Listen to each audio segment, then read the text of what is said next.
राधे राधे दोस्तों। एक बार की बात है, एक किसान अपने बैल को लेकर खेतों से घर की तरफ जा रहा था और अचानक से उसका बैल थोड़ा सा भागने लगा और लड़खड़ा के कुएं की मुंडेर से कुएं के अंदर गिर गया। और जब वो कुएं के अंदर गिर गया तो बहुत तेज तेज चिल्लाने लगा, बहुत तेज तेज आवाज़ करने लगा। अब किसान भी बेचारा परेशान हो गया कि मैं क्या करूं, मुझे क्या करना चाहिए। तो किसान जब परेशान हो गया और सर पे हाथ रख के बैठ गया कि मैं इसको कैसे निकालूं, हुआ ऐसा महसूस हुआ कि अब बैल बूढ़ा हो चुका है और मैं इसको निकाल भी नहीं सकता और कोई मेरे पास चारा भी नहीं है। उधर बैल चिल्लाए जा रहा था। तो फाइनली किसान ने अपने कुछ दोस्तों को, कुछ पड़ोसियों को बुलाया और बोला ठीक है, ये बूढ़ा हो चुका है, अब और कोई हम पे चारा भी नहीं है, चलो इसको यहीं पे दफन कर देते हैं, यहीं पे इसको दबा देते हैं, जिससे ये वैसे भी मर ही जाएगा, तो कर देते हैं इसको यहीं पे मिट्टी डाल के दफन। तो उन्होंने फावड़ा मंगाया, कुछ बाल्टी उठाई खाली की और फावड़े से खोद के मिट्टी निकालनी शुरू करी और मिट्टी भर के बाल्टी और फावड़े से मिट्टी कुएं में डालनी शुरू करी। तो बैल और तेज तेज रंभाने लगा और तेज तेज चिल्लाने लगा और तकलीफ में आ गया।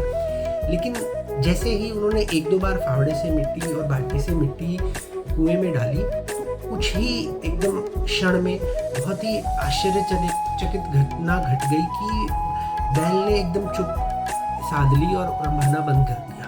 वो शांत हो गया। तो जब वो शांत हो गया, वो अपना फावड़े से मिट्टी डाले जा रहे थे, लेकिन किसान को एकाएक लगा कि एकदम से बैल को क्या हो गया। बहुत टाइम से मेरे साथ था, चिल्ला रहा था और लगाव तो था ही, बट अब वो अचानक क्यों बोलना उसने बंद कर दिया। तो उसने देखा तो जो बैल था वो शांति से नीचे बैठा हुआ था और वो कुछ नहीं कर रहा था। जैसे ही एक बाल्टी मिट्टी, फावड़े से मिट्टी थोड़ी सी आती थी, वो फटाफट उसको अपनी पीठ से झाड़ के और अपने पैर मोड़कर उस मिट्टी के ऊपर बैठ जाता था। फिर मिट्टी डाले जाती थी, वो फिर से अपने ऊपर उसको झाड़ के फिर मिट्टी के ऊपर बैठ जाता था। और इसे देखकर किसान और बाकी लोगों को बड़ा आश्चर्य हुआ। लेकिन फाइनली हुआ वही जो आप सोच रहे हैं। मिट्टी धीरे धीरे ऊपर उठी और बैल भी धीरे धीरे ऊपर आने लगा और फाइनली वो मुंडेर तक पहुंचा और कूद के बाहर निकल के भाग गया, यानी फ्री हो गया। तो दोस्तों, मेरा कहने का इस स्टोरी को आपसे, इस कहानी को आपसे शेयर करने का रीज़न यही था कि हमारी लाइफ में भी ऐसा बहुत बार होता है।